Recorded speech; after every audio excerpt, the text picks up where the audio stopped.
क्या आप जानते हैं, जब पूरी दुनिया नींद में होती है और एक मोमिन अपना नरम बिस्तर छोड़कर सिर्फ अल्लाह ताला के लिए फजर की नमाज पढ़ने उठता है, तो अल्लाह और उसके रसूल सल्लल्लाहु अलैहि वसल्लम ने उसके लिए कितनी अजीम बशारतें बयान फरमाई हैं। आइए कुरान और सही अहादीस से जानते हैं। पहली बशारत, फजर पढ़ने वाला अल्लाह की हिफाजत में है। रसूलुल्लाह सल्लल्लाहु अलैहि वसल्लम ने फरमाया, जिस शख्स ने सुबह यानी फजर की नमाज पढ़ी वो अल्लाह की हिफाजत और जिम्मेदारी में है। हवाला सही मुस्लिम, हदीस नंबर 657। जरा सोचें, दिन की इब्तिदा ही ऐसी हालत में हो कि बंदा अल्लाह ताला की अमान में हो, इससे बड़ी हिफाजत और क्या हो सकती है। दूसरी बशारत, जन्नत की खुशखबरी।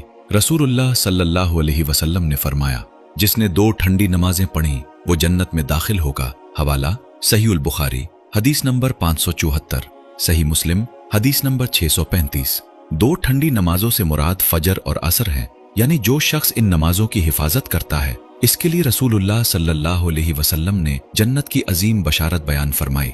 तीसरी बशारत, जहन्नम से हिफाजत। रसूलुल्लाह सल्लल्लाहु अलैहि वसल्लम ने फरमाया, वो शख्स जहन्नम में दाखिल नहीं होगा जो सूरज निकलने से पहले और सूरज गुरूब होने से पहले नमाज पढ़ता है, यानी फजर और असर की नमाज। हवाला सही मुस्लिम, हदीस नंबर 634। कितनी अजीम बशारत है, एक तरफ जन्नत की खुशखबरी और दूसरी तरफ जहन्नम से हिफाजत। चौथी बशारत, फरिश्ते फजर में हाजिर होते हैं।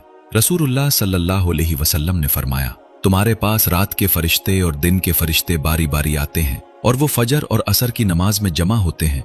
फिर जो फरिश्ते रात तुम्हारे साथ रहे होते हैं वो ऊपर जाते हैं। अल्लाह ताला उनसे पूछता है, हालांकि वो सबसे ज्यादा जानता है, तुमने मेरे बंदों को किस हाल में छोड़ा? वो अर्ज करते हैं, हमने उन्हें नमाज पढ़ते हुए छोड़ा और जब हम उनके पास गए थे तब भी वो नमाज पढ़ रहे थे। हवाला सहीउल बुखारी, हदीस नंबर 555। सही मुस्लिम, हदीस नंबर 632। जरा तसव्वुर कीजिए, फजर के वक्त फरिश्ते आपको नमाज की हालत में देख रहे हों और फिर अल्लाह ताला के हुजूर आपके मुताल्लिक यही गवाही लेकर जाएं। पांचवी बशारत, क़यामत के अंधेरों में मुकम्मल नूर।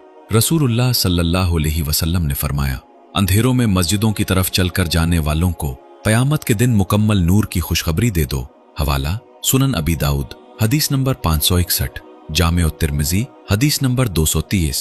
फजर के अंधेरे में मस्जिद की तरफ उठने वाला हर कदम मामूली नहीं, इसके बदले क़यामत के अंधेरों में नूर की बशारत है। छठी बशारत, फजर की 2 सन्नतें दुनिया से बेहतर।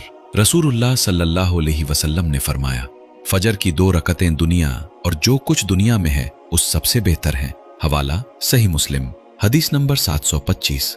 गौर कीजिए, ये फजीलत तो सिर्फ फजर से पहले की 2 सुन्नत रकतों की है, तो फजर की फर्ज नमाज का मकाम कितना अजीम होगा। 7वीं बशारत, अल्लाह ताला का दीदार। हजरत जरीर बिन अब्दुल्लाह रजी अल्लाह अन्हु बयान करते हैं कि रसूलुल्लाह सल्लल्लाहु अलैहि वसल्लम ने 14वीं रात के चांद की तरफ देखा और फरमाया, तुम अपने रब को इसी तरह देखोगे जिस तरह उस चांद को देख रहे हो, इसे देखने में तुम्हें कोई दुश्वारी नहीं होगी। फिर आप सल्लल्लाहु अलैहि वसल्लम ने फरमाया, अगर तुमसे हो सके कि सूरज तुलू होने से पहले और गुरूब होने से पहले की नमाज पर मगलूब न किए जाओ तो जरूर ऐसा करो, यानी फजर और असर की हिफाजत करो। हवाला सहीउल बुखारी, हदीस नंबर 504।